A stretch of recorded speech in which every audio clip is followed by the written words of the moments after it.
Hello, welcome to Storytime with Judy. Our book today is A Very Big Fall by Emmy Kastner. Well, when the leaves on the trees turn colors, they fall, don't they? Well, these leaves hear the squirrels talking about the fall and they want to know what it's all about. They just can't believe that they're going to change colors and they're going to fall. Let's find out what happens. All the leaves had ever known was the sway and stretch and green of the trees. Then one day the wind blew colder, and the leaves knew something different was in the air. "I'm loving these crisp breezes," Birch said. "Is this what flying feels like?" "Everything is perfect, and I don't want anything to change," said Oak. "No fair," said Maple. "Those trees have apples. I want apples." "This is just the beginning, you know," a squirrel chirped. Birch was curious. "The beginning of what?" "Fall," said another squirrel. "Fall?" The leaves agreed that was a silly name for colder weather. "It happens every year," the first squirrel explained. "You'll start changing colors soon, and then—" "We change colors?" Birch said, ready for an adventure. "But green is a very nice color to be," said Oak. "Oh, squirrels think they know everything," Maple rolled her eyes. Although the squirrels had been right about rain and cats and tree houses, maybe they were right about this too.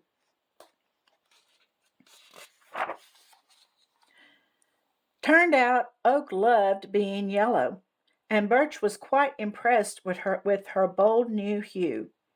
But change wasn't quick for everyone. Maple thought Birch looked nice in orange, but was jealous of Oak's yellow, her favorite color. She was certain that at any moment she too would turn a sunny shade of— Nope, still green. She had to keep waiting her turn.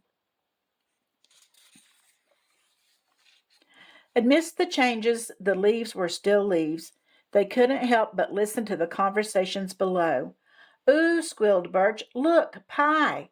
"What's pie?" Oak asked. "I don't know, but I want some," Maple sighed. "You'll be able to hear better once you're on the ground," said one of the squirrels. "The ground?"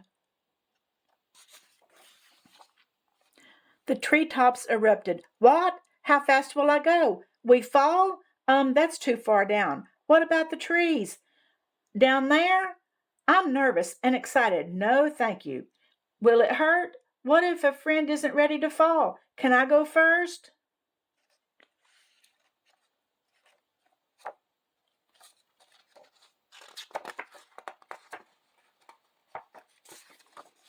The wind blew harder yet, and then it started to happen. For Birch, it was a joyous leap through the windy sky. Oak had more of a hesitant trip downward. "Am I close?" "Not really. Keep going," said Birch.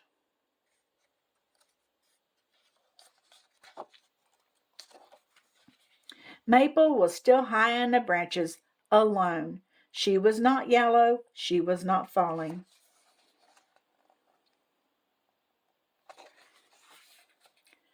Impatient to join her friends, Maple yanked and pulled.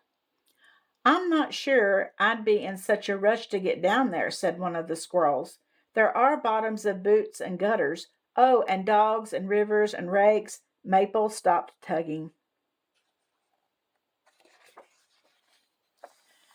But it was too late. Down, down, down she went.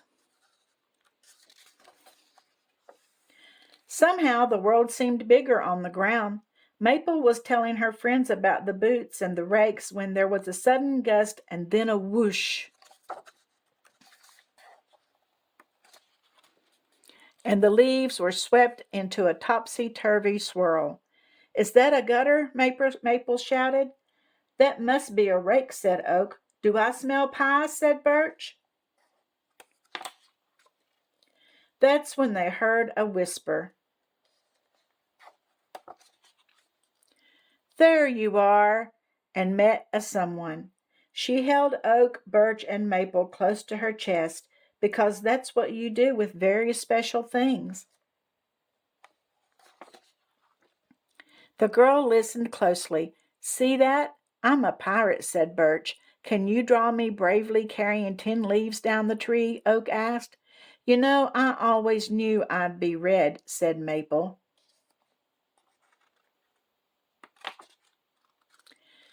And fall was new all over again. Well, the little girl used the leaves in some of her art, didn't she? So they didn't have to break up or get raked up or stepped on, did they?